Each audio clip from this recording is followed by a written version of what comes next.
Welcome to this video. इस video में हम क्लास 11th हिस्ट्री का जो चैप्टर 7 है चेंजिंग कल्चरल ट्रेडिशंस उसका टॉपिक देखेंगे। The revival of the Italian cities, यानी कि जो इटालियन सिटीज़ थी उनमें रेनेसेंस कैसा है। पिछली वीडियो में हमने देखा था कि जो कल्चरल ट्रेडिशंस है उसमें चैप्टर में क्या बात की गई, रेनेसेंस की बात की गई, यानी कि जो रिवाइवल है कल्चरल ट्रेडिशंस को क्वेश्चन आस्क करने का। ठीक है, आर्ट और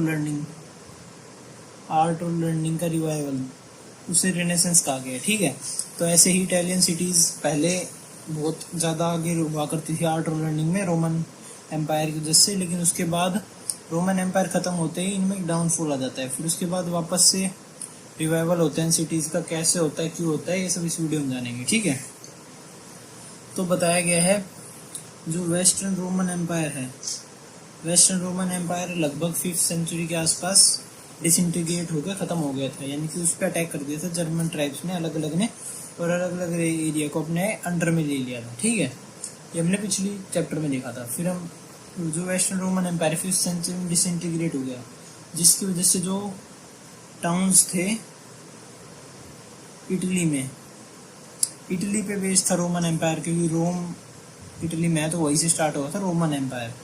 तो जो टाउन्स थे इटली में, जैसे कि रोम हो गया, वेनिस हो गया, फ्लोरेंस हो गया, ये टाउन्स की बहुत अहमियत हुआ करती थी उस टाइम पीरियड पे, क्योंकि ये रोमन एम्पायर के मेन टाउन्स थे जहाँ पे पॉलिटिकल और कल्चरल सेंटर्स बन रखे थे। पॉलिटिकल रोम हो गया, कल्चरल वेनिस वगैरह, फ्लोरेंस वगैरह, ये सब हो गए। ठीक है, लेकिन जैसे ही रोमन एम्पायर ख़त्म हो जाता है, एंडेड वेस्टर्न रोमन एम्पायर, तो जो टाउन्स हैं इटली के वो भी रूइन में पड़ जाते हैं। रूइन यानी कि ख़त्म हो जाते हैं लगभग। क्यों हो जाते हैं? क्योंकि भाई अब कोई यूनिफाइड गवर्नमेंट नहीं है। यानी कि पहले तो एक रोमन एम्पायर के अंडर में था पूरा इटली और आसपास का एरिया, लेकिन अब क्या हो गया भाई, इटली जो इतना छोटा सा देश है उस पर भी एक ट्राइब ने इधर कब्जा कर रखा है, एक ने इधर कब्जा कर रखा है, एक ने इधर कर रखा है। तो रोम पे अलग राज कर रहा है, वेनिस पे अलग कर रहा है, फ्लोरेंस पे अलग कर रहा है, जिसकी वजह से जो एक कोऑर्डिनेशन होता है स्टेट्स के बीच में वो नहीं बनता, जिसकी वजह से डेवलपमेंट नहीं हो पा रही थी। ठीक है, फिर एक और बताई गई है कि जो पोप था रोम में, अब पोप रोम को लीड कर रहा था, रोमन चर्च को। ठीक है, लेकिन वो एक स्ट्रॉन्ग फिगर नहीं था, यानी कि वो एक कलर्जी का बंदा था, उसको ऐसे वॉर वगैरह करने का एक्सपीरियंस नहीं था ये सब। तो इसकी वजह से जो टाउन में डेवलपमेंट हो रही थी वो सही तरह से नहीं हो रही थी। ये कारण था कि भाई जो इटालियन सिटीज़ थी वो डाउनफॉल में क्यों चली गई। ठीक है, फिर बताया गया है इसी टाइम पीरियड पे जब वेस्टर्न रोमन एम्पायर एंड हो गया था, हमने पिछले चैप्टर में देखा था जो द थ्री ऑर्डर्स कि कैसे जो वो हैं, कैसे जो बाकी एरिया थे जैसे कि फ्रांस हो गया, इंग्लैंड हो गया, ये जितने भी एरिया हैं जो बाकी वेस्टर्न यूरोप मान लो, इसे वेस्टर्न यूरोप कहते हैं। ठीक है, इटली थोड़ा सेंटर में आ जाता है, वेस्टर्न में फ्रांस, इंग्लैंड, स्पेन, ये सब आ गए। ठीक है, तो ये जो एरिया है ये डेवलप होने लग गए थे। डेवलप क्यों होने लग गए थे? क्योंकि इधर फ्यूडल सिस्टम आ गया था। जो जर्मन ट्राइब्स इधर की थी उन्होंने फ्यूडल सिस्टम ला दिया, फिर इधर की डेवलपमेंट स्टार्ट कर दी, और उधर एक लैटिन चर्च होता था, उसके अंदर ये सब यूनिफाइड थे। ठीक है, यूनिफाइड। लेकिन जो इटली था उसकी किस्मत ऐसी नहीं थी, जिसकी वजह से इटली में डेवलपमेंट नहीं हुई। लेकिन उसके कुछ सालों बाद, मतलब बहुत सालों बाद, कुछ डेवलपमेंट्स ऐसी होती हैं जिसकी वजह से रिवाइवल होता है इटली का।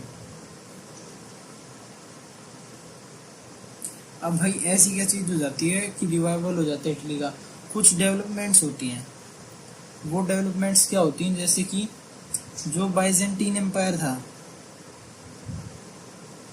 यानी कि हमने बताया था कि जो रोमन एम्पायर है वो दो पार्ट्स में, एक है वेस्टर्न और एक है ईस्टर्न। तो वेस्टर्न था उसे तो वेस्टर्न ही बोला जाता था, लेकिन जो ईस्टर्न था उसे बोला जाता था बाइजेंटीन एम्पायर। ठीक है, तो जो बाइजेंटीन एम्पायर था यानी कि ईस्टर्न रोमन एम्पायर, उसका रूलर उस टाइम पीरियड पे चल रहा था जस्टिनियन। तो जस्टिनियन ने देखा कि भाई हमारे वेस्टर्न रोमन एम्पायर खत्म हो गया, तो हमें उसे वापस अंडर में लेना पड़ेगा और उसमें डेवलपमेंट करानी पड़ेगी। तो जस्टिनियन गया भाई, मतलब बहुत सालों बाद आए थे जस्टिनियन के रूल, 100-200 साल बाद। तो जस्टिनियन गया भाई उधर अपनी सेना लेके, और इटली में उस टाइम पीरियड पे किसने राज कर रखा था? ओस्ट्रोगोथ्स ने कर रखा था। ओस्ट्रोगोथ्स एक जर्मन ट्राइब थी जिसने इटली पे कब्जा कर रखा था। तो जस्टिनियन गया उधर, इटली पे कब्जा करा और उधर अपना बाइजेंटीन एम्पायर जो कि रोमन एम्पायर का पार्ट था, तो उसे वापस से एस्टेब्लिश कर दिया। तो अब ये होने के बाद जो बाइजेंटीन एम्पायर रह गया था इटली में, बाइजेंटीन एम्पायर, और फिर जो अरब कंट्रीज हैं वहाँ पे था इस्लामिक एम्पायर।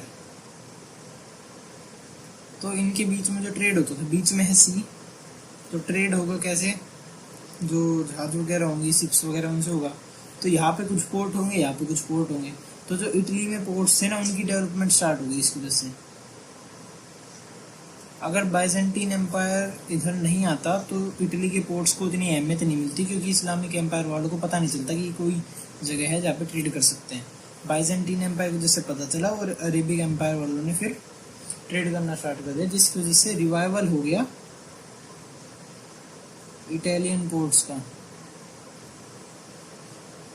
तो वो डेवलपमेंट थी, बाइजेंटीन एम्पायर ने कंट्रोल करा इटली को ऑस्ट्रोगोथ से बचा के, फिर उसकी वजह से इटालियन पोर्ट्स का रिवाइवल हो गया। ठीक है, फिर एक और चीज़ बताई गई है कि जो वेस्टर्न यूरोप था, हमने पिछले चैप्टर में जाना था द थ्री ऑर्डर्स में, कि जो वेस्टर्न यूरोप के लोग थे वो भी ट्रेड करते थे इस्लामिक एम्पायर वालों से। लेकिन अब वेस्टर्न यूरोप के लोग हैं जैसे कि इंग्लैंड हो गया और फ्रांस हो गया, ठीक है, और यहाँ पे है हमारा इटली, इनसे कनेक्टेड है, मान लो ये है, और ये है अरेबिक एम्पायर, और यहाँ पे थोड़ा सा यूरोप का पार्ट एक्स्ट्रा है। तो अब देखो, ये ऐसे घूम के आएंगे, ऐसे या फिर ऐसे, तो ये पड़ेगा लॉन्ग रूट, और क्या पता रास्ते में घूम वगैरह हो जाए तो लंबा रास्ता है। लेकिन जो सबसे छोटा रास्ता पड़ेगा वो इंग्लैंड वालों के लिए पड़ेगा, ये सीधा ऐसे, यहाँ से थोड़ा सा सी से ट्रेवल करा, फिर लैंड रूट से ट्रेवल करा, ये इटली है, और फिर यहाँ से जो सी है या इटली के पोर्ट से यहाँ से चले गए अरेबिक एम्पायर, उधर ट्रेड करके वापस इटली में आ गए। तो जो वेस्टर्न यूरोप था उधर के लोगों ने जब ट्रेड करना स्टार्ट कर दिया अरेबिक एम्पायर वालों के पास, इसकी वजह से भी इटालियन पोर्ट्स का रिवाइवल हो गया, क्योंकि वो इटली जो था वो एक सेंटर पॉइंट की तरह काम करता था। और आपको पता होगा जो सेंटर पॉइंट की जगह होती है, यानी कि जो बीच की जगह होती है, वो हमेशा फायदे में रहती है। जैसे कि इसे कुछ नहीं करना पड़ता, इसे अपनी ज़मीन देनी है, बाहर से लोग आएंगे, इधर ट्रेड करेंगे और फिर उधर जाएंगे, फिर इधर वापस आएंगे, तो बहुत सारी इन्वेस्टमेंट इधर करके जाएंगे। ठीक है, अगली बार जब आएंगे इधर छोटा सा घर बना देंगे कि जब अगली बार आऊँगा तो यहाँ पे स्टे कर लूँगा, यहाँ पे होटल वगैरह के सिस्टम बढ़िया चल जाएंगे। तो इटली बहुत अच्छा डेवलप हो गया इनकी वजह से, क्योंकि बीच में पड़ता था। ठीक है, इसे लोकेशनल फैक्टर मिल गया एक। तो एक ये बताया गया कि कैसे रिवाइवल हुआ इटालियन पोर्ट्स का। फिर बताया गया है जो इटली के लोग थे, अब इटली के लोग ऐसे नहीं सोचते थे कि हम किसी बड़े एम्पायर के लोग हैं, कि हम रोमन एम्पायर के पार्ट है, वो ऐसा नहीं सोचते थे। वो सोचते थे कि हमारा इटली एक इंडिपेंडेंट स्टेट है और हम उसके लोग हैं। ठीक है, यानी कि उनमें शुरुआत से ही ये फीलिंग थी, और ये फीलिंग क्यों थी, क्योंकि जो फ्लोरेंस बताया गया, जैसे कि फ्लोरेंस और वेनिस थे, ये जो बड़ी बड़ी सिटीज थी इटली में, ये रिपब्लिक्स थे। रिपब्लिक्स यानी कि जो उस टाइम पीरियड के हिसाब से बता रहा हूँ, जो डेवलपमेंट होती थी, डेवलपमेंट नहीं, जो डिसीजन मेकिंग होती थी, यानी कि जो राजा वगैरह होते थे वो एक बॉडी से कंसल्ट करते थे, जिसमें आते थे, जिसे बोल देते थे सीनेट, यानी कि आज के टाइम पे जो पार्लियामेंट है इंडिया में, वैसे ही उस टाइम पीरियड पे फ्लोरेंस और वेनिस दो जगह पे सीनेट हुआ करती थी। सीनेट यानी कि जो बहुत सारे मेंबर ऑफ पार्लियामेंट वगैरह या फिर मेंबर ऑफ सीनेट कह लो, वो जाते थे उधर, और वो डिसीजन मेकिंग में वोट करते थे, उस हिसाब से डिसीजन लिया जाता था। तो अब आप सोच रहे हो कि सीनेट के लोग डेमोक्रेटिकली इलेक्टेड होते होंगे, ऐसा कुछ नहीं था। सीनेट के लोग आते थे सिर्फ अमीर लोग, नोबिलिटी से, तो सिर्फ अमीर लोग ही इलेक्ट कर सकते थे, वो भी नहीं कर सकते थे, इनके कुछ बड़े ऑफिसर्स होते थे वही इलेक्ट करते थे। ठीक है, तो सीनेट बड़े ऑफिसर्स के द्वारा इलेक्टेड होती थी और वो सब कलेक्टिवली डिसीजन लेते थे। तो उस टाइम पीरियड में इसे रिपब्लिक कहा जाता था रोमन एम्पायर में। ठीक है, ये रिपब्लिक से यहाँ पे किसी और राजा का राज नहीं था, इसलिए वो इंडिपेंडेंट स्टेट के तौर में मानते थे अपने आप को। फिर जैसे ही बहुत सारी कोर्ट सिटीज भी थी इटली में। कोर्ट सिटीज यानी कि वो सिटीज जो छोटे छोटे प्रिंसेस यानी छोटे छोटे राजकुमार के द्वारा रूल की जाती हो, तो वो भी अपने आप को इंडिपेंडेंट स्टेट्स मानते थे। तो ये कारण था कि वो इंडिपेंडेंट स्टेट्स को मानते थे। ठीक है, जो मोस्ट वाइब्रेंट इटालियन सिटीज थी यानी कि जो सबसे सुंदर या फिर बहुत अच्छी इटालियन सिटीज, डेवलप्ड सिटीज थी, उनमें से फर्स्ट नंबर पे आती थी वेनिस और सेकंड पे आती थी जिनोवा। तो ये दो सिटीज थी। वेनिस बहुत ज़्यादा डेवलप होती थी, उसके बाद आती थी जेनोवा। फिर बताया गया अभी इतनी डेवलप क्यों थी, क्योंकि जो कलर्जी थी वो यहाँ पे डोमिनेंट नहीं थी, और ना ही लॉर्ड्स यहाँ पे डोमिनेंट थे। ये दोनों डोमिनेंट नहीं थे। अगर ये दोनों डोमिनेंट होते तो सारी जमीन खुद लेके बैठ जाते और फिर लोगों से पीजेंट्री का काम कराते, फोर्स लेबर कराते। इसकी वजह से क्या होता कि सिटी इतनी अट्रैक्टिव नहीं लगती। तो ये डोमिनेंट ना हो के यहाँ पे क्या डोमिनेंट थे, यहाँ पे जो फोर्थ ऑर्डर के लोग थे वो डोमिनेंट थे। जैसे कि जो बैंकर्स हो गए, मर्चेंट्स हो गए, ये प्रोवाइड करते हैं अनएम्प्लॉयमेंट, तो बाकी लोग हैं वो भी डेवलप हो जाते हैं।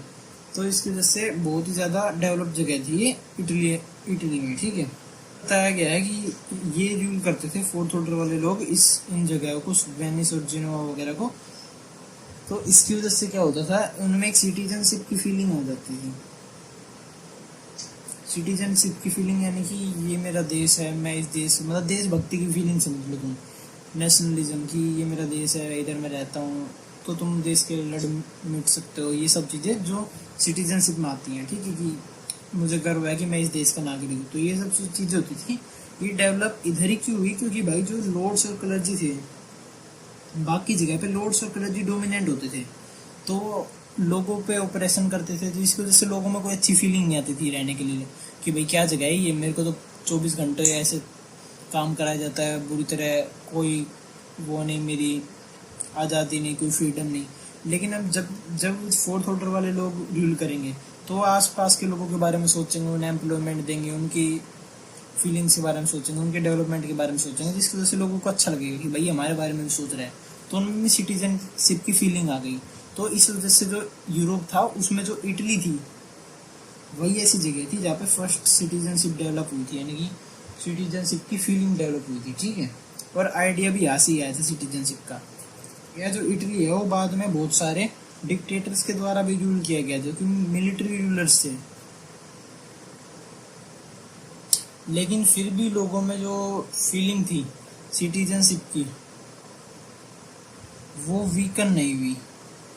यानी कि लोग उतने ही सिटीजन पहले मानते हैं जितने हम मानते हैं, क्योंकि वो डेवलप कर चुके थे, उनकी सिटी डेवलप कर चुकी थी, तो उन्हें इतना मैटर नहीं करता था कि भाई डिक्टेटर रूल कर रहे हैं, मिलिट्री रूल कर रही है। ठीक है, unlike in the case of France की भाई, जहाँ पे जो राजा है वो बुरी तरह ओप्रेस कर रहा था लोगों को, लोग भी इतने डेवलप नहीं थे, लोग जो पीजेंट थे वो बहुत ही बुरी तरह से अपनी लाइफ गुजार रहे थे, कई बार फैमाइन्स आ जाते थे, तो उन्होंने ऑपरेशन को सहा नहीं, फिर उन्होंने सिटीजन भी नहीं माना, अपने आप को रिवोल्ट कर दिया उनके खिलाफ। ठीक है, लेकिन इटली में ऐसा केस नहीं था, क्योंकि यहाँ पर डेवलपमेंट ज़्यादा थी। ठीक है, तो इस वीडियो में हमने देख लिया कि कैसे रिवाइवल हो जाता है इटालियन सिटीज़ का, कैसे होता है, क्योंकि अर्जेंटीन एम्परर जस्टिनियन था, उसने यहाँ पे आके रूल करा, और फिर जो अरब के लोग हैं, इस्लामिक एम्पायर वाले, उनके साथ ट्रेड लिंक्स बनाए, और ट्रेड लिंक्स की वजह से उनके इटालियन पोर्ट्स को बेनिफिट पहुंचा, उनका रिवाइवल हुआ।